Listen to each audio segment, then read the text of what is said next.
Hello students, आज हम motivation के बारे में पढ़ेंगे। प्रीवियस वीडियोस में हमने देख लिए थे इसकी थ्योरी मोटिवेशन की और इसके मीनिंग और ऑब्जेक्टिव्स देख लिए थे। तो अब हम देखते हैं इसके प्रिंसिपल्स कि कर्मचारियों को अभिप्रेरित करने के लिए कुछ सिद्धांत जो होते हैं उनका पालन करना होता है। तो वो सिद्धांत क्या है, चलिए स्टार्ट करते हैं। कर्मचारियों में सुरक्षा की भावना उत्पन्न की जानी चाहिए। Be motivated yourself by self motivation release others. फिर recruit people who are highly motivated and assign them to work to the right position. Treat people as a individual, सब व्यक्ति को, सब कर्मचारियों को अलग अलग मानना चाहिए।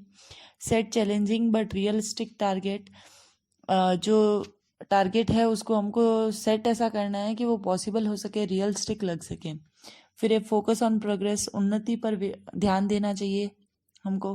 फिर a develop an environment that motives. फिर a fair rewards and recognition. फिर ए रिकॉग्नाइज पीपल वर्क। फिर a be honest about your intent and provide timely feedback देना चाहिए। कर्मचारियों के साथ मानवीय व्यवहार रखना है। कुशल नेतृत्व प्रदान करना है। उन्नति और विकास का अवसर देना है। इस तरह से हम क्या कर सकते हैं, ये जो अभी ऊपर पढ़े ना, ये सारे सिद्धांत है कि इन सिद्धांत को एक मैनेजर को फॉलो करना पड़ता है। इसी सिद्धांत के अनुसार वो अपने कर्मचारियों को अभिप्रेरित कर सकता है। फिर कर्मचारियों के जो भी सजेशन आते हैं उन पर ध्यान देना ज़रूरी है। कॉरपोरेशन की भावना होनी चाहिए। फिर टीम स्पिरिट से काम करना है। फिर है कि विचारों का स्वागत करना चाहिए, चाहे वो सामाजिक हो, नैतिक हो या धार्मिक हो। फिर है कर्मचारी की आंतरिक दबी हुई शक्तियों का विकास करना है और कर्मचारियों के व्यक्तिगत अस्तित्व को स्वीकार करना है। कार्य को रुचिकर बनाने का प्रयास करना चाहिए। तो इस तरह से हम एक कर्मचारी को मोटिवेट, अभिप्रेरित कर सकते हैं जिससे कि वो हमारी कंपनी में, हमारी फर्म में बहुत सही तरीके से और एफिशिएंटली वर्क कर सके। तो ये थे हमारे कुछ बेसिक प्रिंसिपल्स जो जब भी हम किसी कर्मचारी को मोटिवेट करते हैं तब हमको वो फॉलो करवाने बहुत ज़रूरी है। अब हम आगे इस मोटिवेशन की प्रोसेस देख लेते हैं कि मोटिवेशन की प्रोसेस क्या है। हमने कुछ ऐसे, जैसे ये प्रोफेसर किट डेविस ने कुछ 6 स्टेप्स दिए हैं कि इन 6 स्टेप से मोटिवेशन की प्रोसेस कंप्लीट हो सकती है। तो आइए स्टार्ट करते हैं फर्स्ट से। डिटर्मिनेशन ऑफ ऑब्जेक्टिव, उद्देश्यों का निर्धारण। अभिप्रेरणा देने के लिए सर्वप्रथम प्रबंधकों को अभिप्रेरणा के उद्देश्य निर्धारित कर लेना चाहिए। मोटिवेट क्यों करना है, सबसे पहला हमको ये क्वेश्चन मार्क सॉल्व करना है कि हमको ऑब्जेक्ट डिसाइड करना है कि हम किसी को मोटिवेट क्यों करें। उद्देश्य का निर्धारण किए बिना मोटिवेशन के स्तर को आंकना भी कठिन हो जाएगा। उद्देश्यों के बिना, निर्धारित किए बिना प्रबंधक अभिप्रेरणा के तरीकों को कुशलतापूर्वक चुन नहीं पाएगा। उसे यह भी ज्ञात नहीं होगा कि वह किस दिशा में लोगों को अभिप्रेरित करना चाहता है। इसलिए सबसे पहला जो स्टेप है वो है हमारा ऑब्जेक्ट डिसाइड करना। चलिए सेकेंड स्टेप देख लेते हैं, study of the feeling of employees. कर्मचारियों की भावनाओं का अध्ययन करना है कि अभिप्रेरणा के द्वितीय स्तर पर प्रबंधक को कर्मचारी की भावना का अध्ययन करना चाहिए। कर्मचारी किसी स्थिति या कार्य को किस प्रकार की मनोदशा से देखते हैं, इस बात का अध्ययन करना चाहिए। कर्मचारी को पूर्ण रूप से अभिप्रेरित तब तक नहीं किया जा सकता जब तक उसकी भावनाओं को प्रबंधक उचित तरीके से समझ नहीं लेते। तो फाइनली हमारे जो भी एम्प्लॉयज होते हैं, ऑब्जेक्ट डिसाइड करने के बाद वो एम्प्लॉय उस काम के प्रति क्या भावना रखता है, क्या सोचता है, वो ज़्यादा इम्पोर्टेंट है। चलिए थर्ड पर, कम्युनिकेशन, संप्रेषण। यदि प्रबंधक लोगों तक अपनी बात उचित प्रकार से पहुंचाने में कैपेबल नहीं है तो क्या वो कर्मचारियों को अभिप्रेरित कर सकता है जिस अभिप्रेरणा के माध्यम से वो खुद करना चाहता है? पॉसिबल ही नहीं है। तो इसके लिए क्या करना है, कम्युनिकेशन पर ध्यान देना है। फिर है इंटीग्रेट इंटरेस्ट, हित संयोजन करना। कर्मचारियों को अभिप्रेरित करने में प्रबंधकों को संगठन के उद्देश्यों, कर्मचारियों के हितों और दोनों को ध्यान में रखना चाहिए। इस स्तर पर प्रबंधक संस्था के उद्देश्य को ध्यान में रखकर व्यक्तिगत हितों का इस प्रकार निर्धारण करते हैं कि कर्मचारियों को अधिकाधिक लाभ मिल सके। फिर फिफ्थ है फिर आगे दे रखा है प्रोवाइडिंग एक्सिलरी कंडीशंस, सहायक दशाएं उपलब्ध करवाना। सहायक कर्मचारियों को अभिप्रेरित करने के लिए उन्हें कुछ सहायक कार्य दशाएं उपलब्ध करवानी चाहिए। इस हेतु कर्मचारी को प्रशिक्षण तथा अच्छे औजार देने चाहिए और अच्छे कार्य वातावरण की स्थापना करनी चाहिए। फिर है टीम वर्क। तत्पश्चात कर्मचारियों में समूह भावना का विकास करना चाहिए। प्रत्येक व्यक्ति के कार्य और प्रयास संस्था के संपूर्ण उद्देश्य को प्राप्त करने के लिए हो। व्यक्ति के स्थान पर संस्था के महत्व को बल देना चाहिए। ये जो 6 स्टेप है टीम वर्क तक, ये 6 स्टेप सबसे इम्पोर्टेंट है, पर इसके साथ साथ इसको एक जो फॉलोअप अनुवर्तन का जो स्टेप है उसको भी उतना ही इम्पोर्टेंस दिया गया है। क्योंकि देखो, समय अभिप्रेरणा देने के बाद समय समय पर जब तक हम मूल्यांकन नहीं करेंगे कि हमारी अभिप्रेरणा की कौन सी विधि किस एम्प्लॉय पर ज़्यादा इफेक्टिव है, तब तक हमारे भविष्य को हम सुनिश्चित भविष्य का एक एस्टिमेट नहीं लगा सकते कि हम भविष्य में भी वो ही विधि और वो ही अभिप्रेरणा का माध्यम चूज कर सकते हैं। तो ये थी हमारी मोटिवेशन की प्रोसेस। अब हम आगे देखते हैं मोटिवेशन के टाइप्स। कितने टाइप्स का होता है? 3 टाइप्स में डिवाइडेड है। सबसे पहला है positive and negative motivation, second है इंटरनल और एक्सटर्नल मोटिवेशन, थर्ड है फाइनेंशियल और नॉन फाइनेंशियल मोटिवेशन। आइए देख लेते हैं सबसे पहला पॉजिटिव और नेगेटिव मोटिवेशन। पॉजिटिव यानी सकारात्मक और नकारात्मक अभिप्रेरणा। फिलिपो के अनुसार सकारात्मक अभिप्रेरणा पॉजिटिव मोटिवेशन वह प्रोसेस है जिसके द्वारा लाभ या पुरस्कार की संभावना से दूसरों को अपनी इच्छा अनुसार कार्य करवाने के लिए अभिप्रेरित कर सकते हैं, जिनको प्रॉफिट और पॉसिबिलिटी रिवॉर्ड्स की या अवार्ड्स की पॉसिबिलिटीज दिखाकर दूसरों को अपनी इच्छा अनुसार, खुद की इच्छा अनुसार काम करवाने के लिए मोटिवेट कर सकते हैं। इसके लिए जैसे कार्य के लिए सुझाव देना या प्रशंसा करना, सूचनाएं देना, व्यक्तिगत हित रूप से रुचि लेना, प्रतियोगिताएं आयोजित करना, गौरव प्रदान करना, अधिकारों को डेलीगेट करना। तो इस तरह से हम एक कर्मचारियों को पॉजिटिव मोटिवेशन कर सकते हैं। अब सेकेंड है हमारा नकारात्मक। नकारात्मक इसके पूरे ऑपोजिट है। नकारात्मक अभिप्रेरण का उद्देश्य भी लोगों को कार्य करने के लिए अभिप्रेरित करना होता है, किंतु इस विधि में अभिप्रेरणा देने के लिए भय और दंड का सहारा लिया जाता है। पॉजिटिव में क्या था कि सकारात्मक चीजों को यानी लाभ या पुरस्कार देकर उनको अपनी इच्छा अनुसार काम करवाना है, जबकि नेगेटिव मोटिवेशन में क्या है कि वो उनको डराते हैं और उनको दंड, पेनल्टी फाइन करवाने के लिए पेनल्टी का सहारा लेकर वो अपना काम इच्छा अनुसार करवाने के लिए मजबूर करते हैं। जैसे जो व्यक्ति उचित कार्य क्षमता से कार्य नहीं करते उनको पदान्वित किया जाता है, उनका वेतन काटा जाता है, उनको जबरी छुट्टी दे दी जाती है। तो इस तरह से तो नकारात्मक अभिप्रेरण ज़्यादा सफल सिद्ध नहीं होती है, जबकि जो सकारात्मक है वो ज़्यादा सफल होती है। पर कहीं कहीं कंक्लूजन में हम देखते हैं कि पॉजिटिव और नेगेटिव हर किसी अलग अलग एम्प्लॉयज़ पर अलग अलग तरीके से काम करती है। तो अब इन दोनों में डिफरेंस बता सकते हो?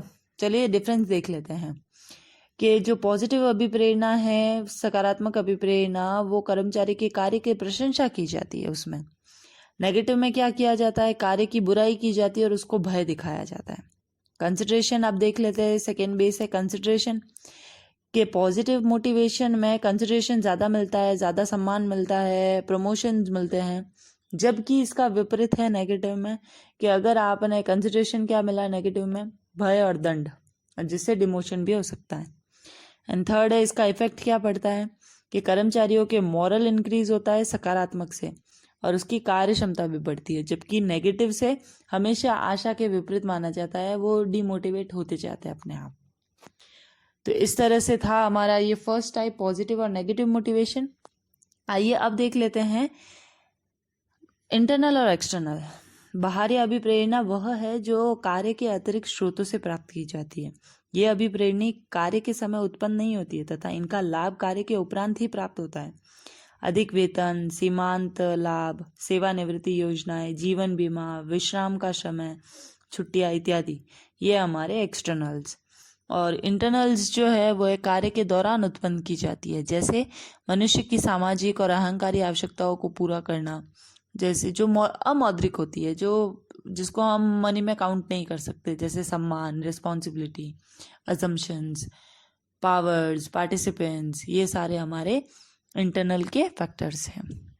फिर थर्ड है हमारा फाइनेंशियल और non financial motivation. Financial motivation वह है जो डायरेक्ट और इनडायरेक्ट कनेक्टेड किससे होता है, मनी से होता है। इसमें हम वेजेस, हमारा जो भी सैलरी है वो सबसे इम्पोर्टेंट है, और इसके अलावा भी हम लोग उन कर्मचारियों को बोनस देते हैं, प्रॉफिट्स देते हैं, और रिटायरमेंट के टाइम उनको प्रॉफिट देते हैं, छुट्टियों का उनको वेतन मिलता है, पेड सैलरीज, फिर है कि इंश्योरेंस मिलता है, फ्री में हेल्थ सर्विसेज मिलती है। इन सारी चीज़ों से भी वो मोटिवेट होकर काम कर सकता है। और दूसरा है अवित्तीय प्रेरणाएं, यानी नॉन फाइनेंशियल क्या होती है कि जो धन से संबंधित नहीं होती है। ये अभिप्रेरणाएं मनोवैज्ञानिक होती है, जैसे मनुष्य की आंतरिक भावनाओं को संतुष्टि प्रदान करती है, जैसे प्रशंसा, हिस्सेदारी देना, सेवा सुरक्षा करना, निर्णय में स्वतंत्रता, अधिक अधिकार देना, अच्छी कार्य दशाएं। तो इन सारी चीज़ों से भी एक एम्प्लॉय मोटिवेट होता है। तो ये थे हमारे तीनों टाइप्स। फर्स्ट था पॉजिटिव नेगेटिव, सेकेंड है एक्सटर्नल इंटरनल, थर्ड है फाइनेंशियल और नॉन फाइनेंशियल। अब हम आगे टूल्स और टेक्निक्स देख लेते हैं मोटिवेशन की, कि फाइनेंशियल और नॉन फाइनेंशियल टेक्निक्स कौन कौन सी होती हैं। दो टेक्निक्स होती है, फाइनेंशियल टेक्निक्स, सेकेंड है नॉन फाइनेंशियल टेक्निक्स। आइए देखते हैं सबसे पहले फाइनेंशियल टेक्निक क्या होती है। वित्तीय अभिप्रेरणा के संबंध में हमने पहले ही बताया है कि जो मनी से रिलेट करती है। वित्त मनुष्य की अनेक आवश्यकताओं की संतुष्टि करता है। ब्लड जो होता है ये फाइनेंस, ये हमारे जैसे शरीर में जो ब्लड होता है वैसे फॉर्मेट करता है। तो वैसा का वैसा एक आम इंसान के डेली रूटीन लाइफ हो या बिजनेस हो, किसी भी चीज़ में फाइनेंस सबसे ज़्यादा इम्पोर्टेंट है, और वो उसको सेटिस्फाइड भी करता है। और जो भी इसकी लग्जरी जो भी उसका जीवन जीने का तरीका है उसको भी पूरा करता है, जिससे एक कर्मचारी क्या होता है, अभिप्रेरित होता है कि यहाँ से हमको पैसा ज़्यादा मिलेगा, वित्तीय तक जो हमारी आवश्यकता है वो पूरी हो सकती है, इससे मोटिवेट होगा। सेकेंड है हमारा नॉन फाइनेंशियल टेक्निक। तो इसमें बहुत सारी टेक्निक्स है, जैसे स्टार्ट करते हैं सिक्योरिटीज़। नॉन फाइनेंशियल का मतलब मैंने पहले ही बताया है कि जो रिलेट नहीं करती है किससे, मनी से। चलिए स्टार्ट करते हैं सिक्योरिटीज़, यानी सुरक्षा, कर्मचारियों की सेवा सुरक्षा प्रदान करके भी अभिप्रेरित किया जा सकता है। सेवा सुरक्षा का तात्पर्य यानी कि उनको निरंतर कार्य उपलब्ध कराना। सेकेंड है जॉब रोटेशन। कोई भी व्यक्ति निरंतर लंबी अवधि तक एक ही प्रकार का कार्य करते हुए बोर हो जाता है, यानी उब जाता है, और कार्य के प्रति अरुचि उत्पन्न हो जाती है। इसलिए प्रबंधक क्या करते हैं, उनको मोटिवेट करने के लिए क्या करते हैं, वो जॉब रोटेट कर देते हैं।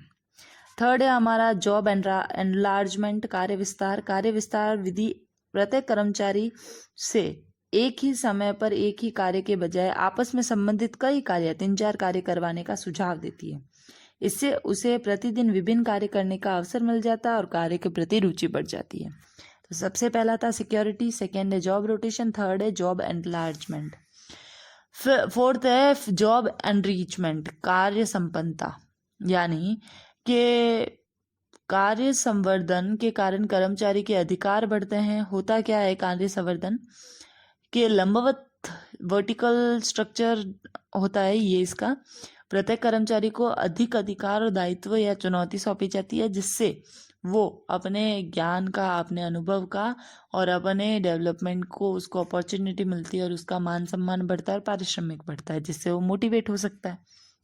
फिर है प्रशंसा, कि ये एक ऐसी तकनीक है जब कोई कर्मचारी अच्छा कार्य करता है तो उसकी प्रशंसा करना बहुत ज़रूरी है, क्योंकि अगर हम उसकी प्रशंसा नहीं करेंगे तो वो अगली बार डीमोटिवेट हो जाता है। जैसे हम नॉर्मली एम्प्लॉयज़ को क्या कहते हैं, आपने सुना ही होगा, कहीं बहुत बार ऐसा सुनते हैं, जैसे शाबाश शाबाश कहकर या पीठ थपथपाकर या फिर उनका इंक्रीमेंट करके, प्रमोशन देकर हम उनको सम्मान प्रशंसा कर सकते हैं। फिर है डेलीगेशन ऑफ अथॉरिटी, कि किसी कार्य को करने के लिए अधिकारों और उत्तरदायित्वों का प्रत्यायोजन प्राय महत्वपूर्ण अभिप्रेरणा सिद्ध होती है। फिर है कंपटीशन। प्रत्येक व्यक्ति एक दूसरे से प्रतिस्पर्धा करना चाहता है। प्रबंधक अपने अधीनस्थों में स्वस्थ प्रतियोगिता का आयोजन कर सकता है और प्रतिस्पर्धा में विजयी होने वालों को सम्मान दिया जा सकता है। फिर है पार्टिसिपेशन के संस्था के नीति निर्धारण में कर्मचारियों को हिस्सेदारी देकर भी करवाया जा सकता है। फिर है जॉब सेटिस्फेक्शन के अनुमान लगाया जा सकता है कि मनुष्य अपने कार्यशील घंटों में 1/3 भाग कार्य पर ही गुजारता है, तो वो कितना अधिक आकर्षक और रुचिकर उसको बनाया जा सकता है जिससे उसको सेटिस्फाई किया जाए। फिर है फीलिंग ऑफ अकम्प्लिशमेंट, निष्पादन भावना कि वे कर्मचारियों में कार्य को पूरा करने की भावना विकसित करें, मैनेजर्स। और इस हेतु प्रबंधकों को चाहिए कि वे कर्मचारियों के अधिक कार्य की स्वतंत्रता प्रदान करें और सूचनाएं प्रदान करें। फिर है हमारी रिस्पॉन्सिबिलिटी। कुछ लोगों का ये मानना है कि लोगों को अधिक उत्तरदायित्वपूर्ण कार्य सौंपकर भी अभिप्रेरित किया जा सकता है। कुछ लोग होते हैं ना, जैसे रिस्पॉन्सिबिलिटी अगर कंधों पर आ गई है तो उनको डेफिनेटली वो बहुत अच्छे से निभाते हैं। फिर है कॉरपोरेशन के संगठन में कई व्यक्ति होते हैं और उन व्यक्ति में आपसी सहयोग हो तो सब व्यक्ति स्वतः आधिकारिक कार्य से प्रेरित हो सकते हैं। तो ये थे हमारे टूल्स और टेक्निक्स मोटिवेशन के। अब हम आगे देख लेते हैं essentials of sound motivation system. एक अच्छी अभिप्रेरणा प्रणाली या व्यवस्था के आवश्यक तत्व। व्यापकता सबसे पहला स्टार्ट करते हैं कि ये जो फैक्टर्स है ये क्या है कि अभिप्रेरित करने के लिए संस्था को एक बहुत अच्छी मोटिवेशन प्रोसेस सिस्टम उसको अप्लाई करना है। तो उसके लिए एक मोटिवेशन प्रोसेस में एक जो सिस्टम है उसमें ये गुण होने ज़रूरी है। तो आइए वो गुण कौन से हैं। सबसे पहला है व्यापकता, कंप्रहेंसिवनेस, यानी कि हर जो सिस्टम है उसमें ये होना ज़रूरी है क्योंकि यह प्रणाली अधिक से अधिक कर्मचारियों को अभिप्रेरित करने की क्षमता रखने वाली चाहिए, जिससे निर्माण में धनात्मक, ऋणात्मक, वित्तीय, अवित्तीय सभी तकनीकों का अनुपात में मिलाना चाहिए। फिर एडिक्वेसी, पर्याप्तता होनी चाहिए। प्रोडक्टिव, उत्पादक होना चाहिए। फिर फ्लेक्सिबल होना चाहिए।